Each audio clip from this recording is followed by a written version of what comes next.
Hola a todos, mi nombre es Lucas Imay, soy co-founder y CEO de CFO Startup. Y bueno, hoy en este video vamos a estar hablando sobre el sistema tributario estadounidense y vamos a ver 5 conceptos claves para erradicar tu startup en Estados Unidos, ¿sí? Primero vamos a empezar a entender cómo funciona el sistema tributario en Estados Unidos. Luego vamos a ver las diferencias entre los impuestos directos e indirectos. Tercero, vamos a ver las estructuras societarias. El punto número 4 van a ser los impuestos directos y nos vamos a meter de lleno en impuestos como impuesto a la renta, franchise tax y property tax. Y por último, el punto número 5 van a ser los impuestos indirectos, que en este caso van a ser sales and use tax. Muy bien, entonces, hay dos cosas que la mayoría de los founders tenemos que tener muy en claro y seguramente ustedes también lo tengan muy en claro, y es que, por un lado, las startups que nacen en Latinoamérica nos vemos obligados a pensar de forma global para así poder aumentar y alcanzar el crecimiento, digamos, exponencial necesario para poder atraer venture capital, ¿sí? Y después, por el otro lado, tenemos el mercado de venture capital de Estados Unidos, que es el más importante a nivel mundial. Entonces, la combinación de ambos es más que obvia y lógica, ¿no? Entonces, son muchas las startups nacidas en Latinoamérica que queremos ofrecer soluciones digitales world class al mundo. Siempre tenemos la idea, siempre tenemos las ganas, siempre tenemos el talento necesario para lograrlo. Sin embargo, a veces no contamos con los fondos suficientes que apoyen nuestro crecimiento exponencial.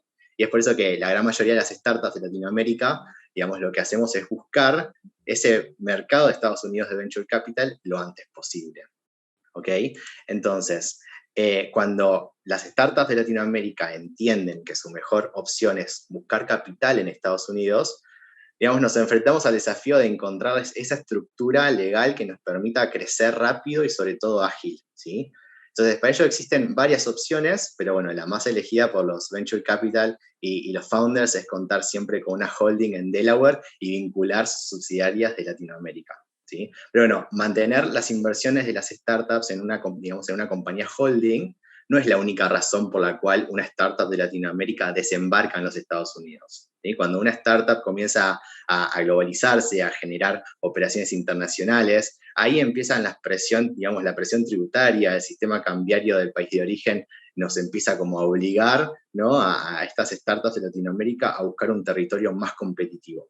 Y uno de los favoritos es justamente Estados Unidos, ¿sí? Entonces, ya sea que desembarquemos en Estados Unidos para constituir nuestra holding o para constituir nuestra empresa operativa y vender al mundo desde Estados Unidos, es muy importante entender las obligaciones tributarias estadounidenses, ¿no? Y capaz esto, lo que voy a decir, digamos, no es una mala noticia, pero sí es algo que hay que tener en cuenta, y es que el sistema impositivo de Estados Unidos es uno de los más complejos a nivel mundial, sobre todo si somos extranjeros, ¿no? Pero bueno, en este caso no es para preocuparse, sino para ocuparse, y mientras tengamos todo en regla, Estados Unidos siempre nos va a ofrecer un territorio con muchos beneficios y sobre todo muchas oportunidades, ¿ok? Entonces, muy bien, dicho esto, nuestro objetivo del día de hoy es que termines este video con al menos una noción básica del sistema tributario estadounidense y que de esta manera puedas tener discusiones más efectivas con tu experto en impuestos, ¿sí? Y lo vamos a resumir en 5 conceptos que hay que tener en cuenta cuando estemos analizando radicar nuestra empresa en Estados Unidos, o bien si ya la tenemos, ¿sí? Entonces, vamos. Como te conté antes, el sistema tributario estadounidense es bastante complejo y está compuesto por 3 niveles de impuestos: nacional, estatal y local, o como ellos lo llaman, federal, state o local level, ¿sí? Y hay varios tipos de impuestos. Está el income tax, el business tax, franchise tax, sales tax, use tax, payroll tax, property tax, real estate property tax, un montón, ¿sí? Los cuales vamos a ver un poquito más adelante. Pero bueno, para empezar, hablemos sobre el concepto número 1, que es el sistema tributario de Estados Unidos, ¿sí? Y para comenzar, lo que sí quería mostrarles es que los impuestos federales, estatales y locales están completamente separados, ¿sí? Y cada nivel de gobierno tiene su propia autoridad para cobrar los impuestos. ¿Esto qué quiere decir? Que el gobierno federal no tiene derecho a interferir con los impuestos estatales, y que cada estado tiene su propio sistema fiscal, que también están separados de los demás estados, ¿ok? Ahora, por el otro lado, también dentro de un estado puede haber varias jurisdicciones que también cobran sus impuestos. Para que te des una idea, en Estados Unidos hay más de 11.000 jurisdicciones que tienen la autoridad de cobrarte un impuesto. Y es complejo, ¿sí? Pero bueno, no es para asustarse, porque además esto es uno de los países del mundo más amigables a la inversión. Si bien lleva tiempo entenderlo, ¿sí? Pero cuando lo lográs vas a ver que radicar tu empresa en ese país tiene muchísimos beneficios. Entonces, muy bien. El segundo punto es los impuestos directos e impuestos indirectos, ¿sí? Entonces, siempre tenemos que tener presentes en la cabeza esto, ¿no? Que hay dos tipos de impuestos. Los directos, que son los que una startup debe pagar directamente a la autoridad que lo impuso, ¿sí? Un ejemplo muy claro es el impuesto a la renta, ¿sí? O el impuesto a la propiedad. En el caso de Latinoamérica podría ser el impuesto a las ganancias, ¿sí? Y en cambio los impuestos indirectos son los impuestos que una empresa debe cobrar a sus clientes, los cuales soportan la carga económica final del impuesto, pero luego la empresa tiene que remitir toda esa recaudación a la autoridad impositiva digamos, que corresponda. Y un ejemplo, en este caso, es el impuesto a la venta o al uso, que en inglés sales tax o use tax, y algo parecido en Latinoamérica sería el IVA o el impuesto al valor agregado. ¿Ok? ¿Seguimos? Muy bien. El punto número 3 es la figura jurídica en Estados Unidos. Antes de explicar cada impuesto, cómo funciona, cuánto se debe pagar, cuándo se debe pagar, hay un punto importante que debemos aclarar, y es que en Estados Unidos, como en la mayoría de los países de Latinoamérica, hay distintas figuras legales que se pueden elegir a la hora de constituir una empresa, ¿sí? Pero hoy nos vamos a centrar en dos grandes grupos, que son, por un lado, las Limited Liability Companies, o LLCs, y las corporaciones o corporations, ¿sí? La obligación para cada tipo de figura legal va a variar según la cantidad de dueños y la residencia fiscal de cada uno de ellos. ¿Está claro hasta acá? Porque, digamos, estas fueron, digamos, las aclaraciones introductorias que vamos a necesitar para poder entender a fondo cómo es el sistema tributario en Estados Unidos, ¿sí? Entonces, vamos con el punto número 4, y sí nos vamos a meter de lleno en los que son los impuestos directos, ¿sí? Vamos a arrancar con los impuestos directos, digamos, en particular el income tax, luego vamos a ver franchise tax, y por último vamos a ver property tax. Muy bien. Digamos que todas las startups, sin importar en qué etapa se encuentren, mientras estén constituidas en los Estados Unidos, deben presentar una declaración jurada desde el momento en que recibe su EIN, ¿sí? El EIN es el número de identificación del empleador, ¿sí? Que es expedido por el IRS o IRS, ¿sí? El IRS es el Servicio de Impuestos Internos, que en inglés es Internal Revenue Service, o IRS, y también se lo puede llamar Servicio de Rentas Internas, y es la autoridad federal del gobierno de Estados Unidos encargada de la recaudación fiscal y del cumplimiento de las leyes tributarias federales, ¿sí? Si bien todas las startups incorporadas en los Estados Unidos deben presentar su declaración jurada a la renta ante la IRS, no todas tienen que pagarlo, ¿sí? Y eso va a depender, entre otras cosas, del tipo de sociedad legal que hayan elegido para constituir y también cuáles son esos socios que tiene o accionistas o dueños, ¿sí? Muy bien. Entonces, vayamos primero por las LLCs, ¿sí? Las Limited Liability Company. Entonces, una LLC de un solo miembro es considerada por el IRS como una disregard entity. Es decir, que el IRS no las va a grabar como una entidad separada de sus dueños. Para el IRS, esa LLC no existe, ¿sí? Sino que todas las ganancias o pérdidas que se generen en esa entidad van a fluir a la declaración jurada personal del dueño. Ahora, la diferencia es, si el dueño es residente de Estados Unidos, la LLC de un solo miembro no va a tener ninguna responsabilidad ante el IRS, ¿sí? Pero su dueño va a tener que presentar su declaración jurada personal, que es el formulario 1040, informando todas las ganancias o pérdidas de la LLC, más cualquier otro tipo de ingreso personal que haya tenido durante el año, ¿sí? Y luego va a calcular el impuesto personal a pagar. Pero bueno, ahora, si el dueño es extranjero, como en la mayoría de los casos de startups con founders de Latinoamérica, la LLC deberá presentar una declaración jurada informativa, que en este caso es el formulario 1120, ¿sí? Y va a mostrar todas las ganancias o pérdidas de la startup. Y en caso de que la declaración informativa de la LLC tenga como resultado una ganancia taxable, el dueño no residente también deberá presentar su declaración jurada personal, que en este caso es el formulario 1040NR. ¿sí? Y pagar el impuesto, obviamente. Pero solo si la LLC da como resultado una ganancia taxable. Y acá es importante destacar que solo va a pagar por las ganancias de fuente estadounidense. ¿Ok? Es decir, que si la LLC de un solo miembro no residente vende fuera de Estados Unidos, esa renta no se considera de fuente estadounidense, por lo tanto, en principio no formará parte del impuesto, ¿sí? Y esa es la razón por la cual una LLC de un solo miembro cuyo dueño no es residente de los Estados Unidos, en algunos países de Latinoamérica es considerado un paraíso fiscal. ¿Ok? Ahora, por el otro lado, tenemos una LLC con más de un miembro, ¿sí? Esas LLC con más de un miembro son grabadas por defecto por el IRS como una partnership. Y a diferencia de una LLC de un solo miembro, la multi-member LLC siempre deberá presentar su declaración jurada informativa sin importar la residencia de sus dueños. En este caso es el formulario 1065. Entonces, las ganancias o pérdidas van a fluir a la declaración jurada personal de sus dueños y deberán pagar sus impuestos personales por el total de sus ingresos, ¿sí? Por supuesto que como en el caso anterior, si uno de los socios es extranjero, solo pagará impuesto por las ganancias de la LLC atribuible a su participación, pero solo sobre las ganancias de fuente estadounidense. ¿Ok? Bien. Ahora, por el otro lado, tenemos las corporaciones, ¿sí? Las corporations, que también vamos a dividirlas en dos tipos, ¿sí?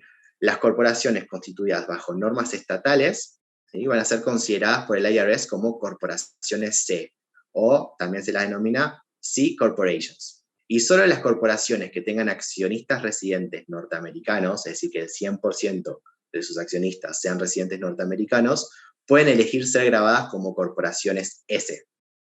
¿Ok? Entonces, en el caso de las C Corporations, los ingresos comerciales se van a grabar primero a nivel corporativo. Y luego, la distribución del ingreso residual a los accionistas individuales, o sea, como, digamos, los dividendos, también se van a grabar nuevamente, ¿sí? Pero como ingresos en la declaración jurada personal de ese accionista. ¿Ok? Entonces, las obligaciones impositivas aumentan cuando tenemos una C Corporation con accionistas extranjeros. Y aún más se complican cuando la corporación tiene subsidiarias. Y más aún si esas subsidiarias se encuentran fuera de Estados Unidos. Entonces, la alícuota, ¿sí?, del impuesto para el año 2021 para la C Corporation es del 21%. Y se va a aplicar en todos los ingresos que la corporación tenga, ya sea de sus ventas dentro o fuera de Estados Unidos. ¿Ok?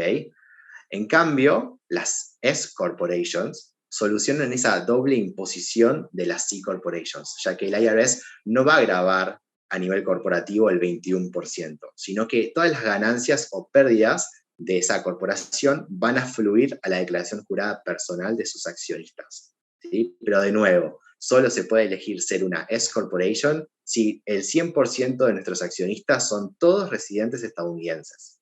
Ahora, cabe aclarar que las LLCs pueden elegir ser grabadas como C Corporation o S Corporation, ¿sí? Y esta última, de nuevo, solo si los partners de una LLC son residentes estadounidenses. Cualquiera sea la elección, debemos solicitar el cambio al IRS a través del formulario 8832. Ahora que sabemos un poco más sobre las obligaciones de acuerdo al tipo de compañía, cabe aclarar que no presentar y pagar nuestras obligaciones de Corporate Income Tax o impuesto a la renta puede generar penalidades e intereses, ¿sí? Pero la diferencia entre residentes y no residentes es muy, muy grande, ¿sí? Para una empresa donde sus dueños son residentes estadounidenses, la penalidad mínima es de $435. Mientras que para empresas de dueños no residentes, y en la mayoría, todas las startups de Latinoamérica con founders de Latinoamérica, la penalidad mínima puede llegar a ser de $25.000, ¿ok? Entonces, el income tax no termina ahí tampoco, porque ya que la mayoría de los estados también imponen un impuesto a la renta estatal. Por ejemplo, Dakota del Sur y Wyoming son los únicos dos estados que no cobran impuestos sobre los ingresos corporativos, ¿sí?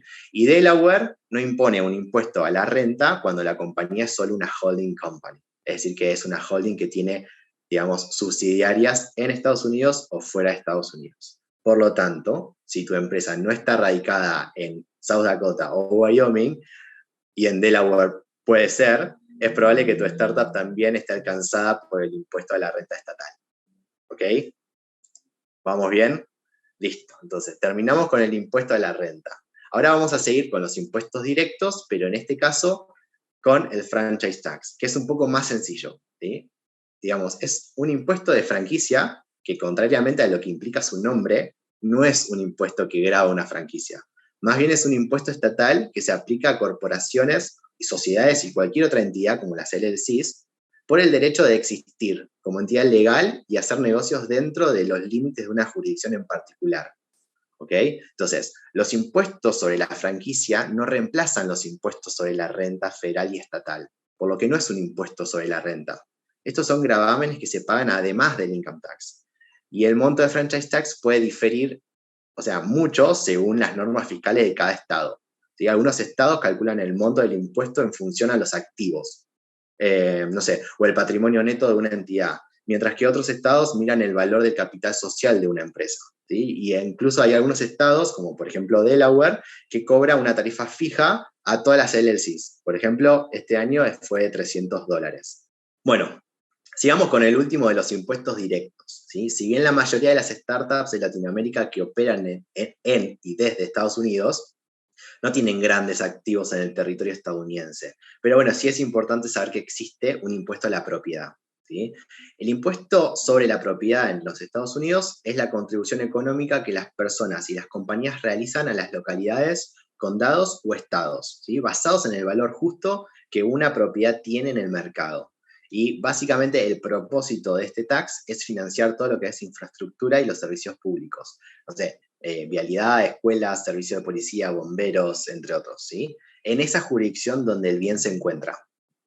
Entonces, este impuesto está vinculado a los bienes inmuebles o raíces, como lotes de terrenos, casas, departamentos, muelles, edificios, incluso hasta mejoras permanentes, ¿sí?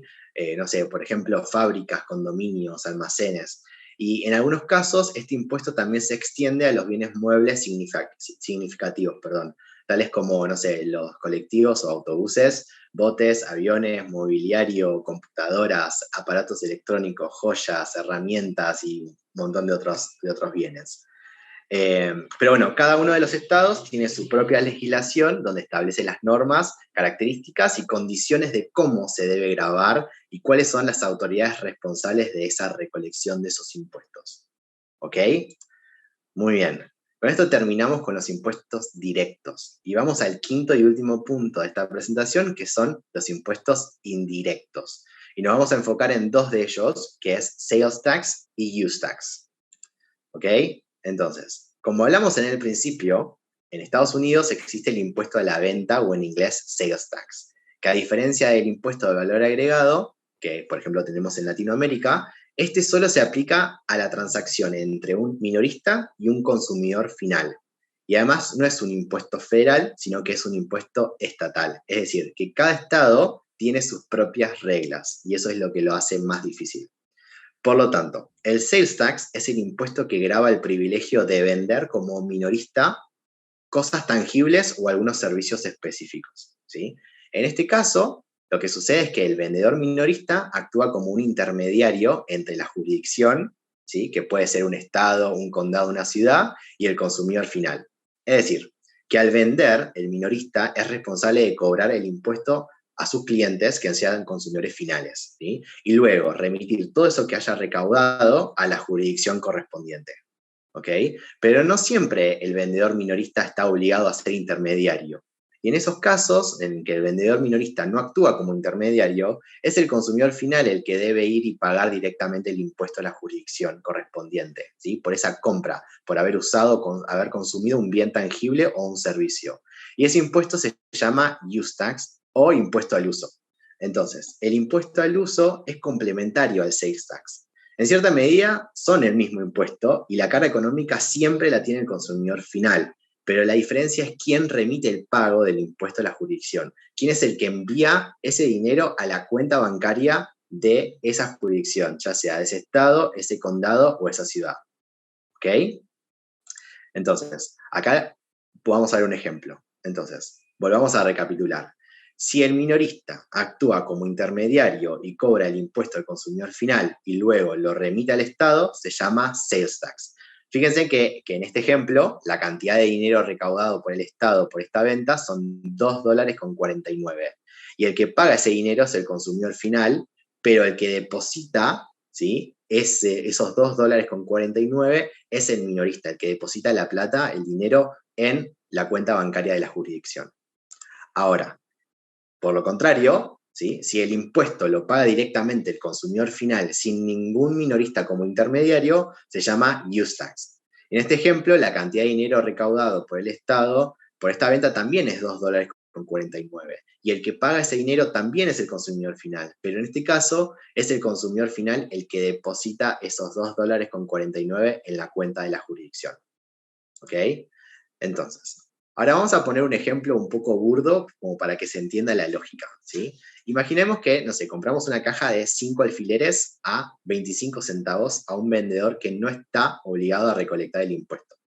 La pregunta es, ¿cuál es la probabilidad de que yo como consumidor final vaya al ente recaudador, a la jurisdicción, a ese estado, a esa ciudad, a ese condado, con mi recibo, ¿sí? Con mi factura por esos 5 alfileres, ¿sí? Y que pague el 9% de esos $0,25, ¿sí? De use tax. O sea, tendría que depositar 0,02 centavos de dólar, ¿sí? En la cuenta de esa jurisdicción. O sea, la probabilidad de que yo vaya a hacer eso es muy, muy, muy baja. ¿Sí? Y esa es la razón por la cual la mayoría de las jurisdicciones intentan aumentar la cantidad de empresas obligadas a actuar como intermediarios. Ok, entonces, ahora la pregunta es, ¿cómo sé si mi startup está obligada a ser intermediaria entre las jurisdicciones y el consumidor final? Bueno, muy bien. Antes del 2018, una startup o empresa estaba obligada a ser intermediaria y recaudar sales tax en aquellas jurisdicciones donde tenía presencia física. Es decir, que tenía oficinas, tenía locales o depósitos, no sé, promotores o hasta vendedores en esa jurisdicción. ¿Sí? Capaz no tenía oficinas, pero sí tenía un vendedor en la calle vendiendo. Eso es presencia física. Entonces iba a estar alcanzado, digamos, a ser intermediario entre la jurisdicción y el consumidor final. Ahora, pero con el boom de Internet en los últimos años, ¿sí? Muchas startups y empresas comenzaron a vender sus productos por Internet a todo el territorio de Estados Unidos. Y en su gran mayoría esas empresas solo tenían presencia física en una sola jurisdicción, por lo que todas las ventas fuera de esa jurisdicción local se realizaban sin impuesto a la venta. Entonces, para el 2017 se calcula una pérdida aproximada de 13.000 millones de dólares no recaudados por las diferentes jurisdicciones debido a las ventas por Internet. Entonces, es por eso que después en el 2018 se comenzó a obligar a las empresas a recaudar sales tax, es decir, a ser intermediarias, no solo por su presencia física, sino también por el nivel de venta o cantidad de transacciones que tenían en cada una de esas jurisdicciones. Es decir, que aunque no tengamos presencia física en esa jurisdicción, puede que estemos obligados a recaudar y remitir el impuesto por el nivel de venta que tengamos en dicha jurisdicción, ¿sí?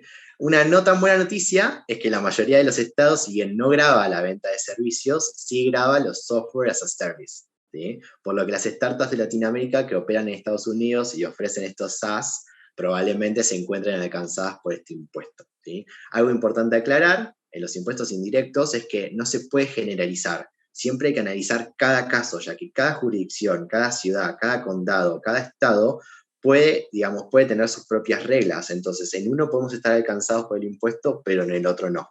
¿Sí? Muy bien.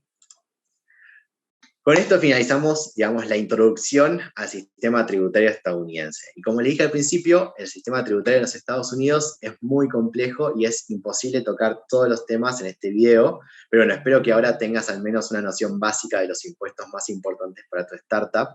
Y bueno, los dejo con un último consejo y prometo que es lo último, sí, y que para mí es experiencia propia, y es que es muy difícil contar hasta 10, respirar y pensar antes de accionar cuando tenemos un sueño y una batería cargada del 100%, ¿sí? Pero lo mejor en estas, digamos, en estas situaciones es estar organizado desde el momento cero, ¿sí? Estamos convencidos de que entender el roadmap de principio a fin y saber por dónde transitar es uno de los factores claves que van a determinar el éxito o el fracaso de tu startup.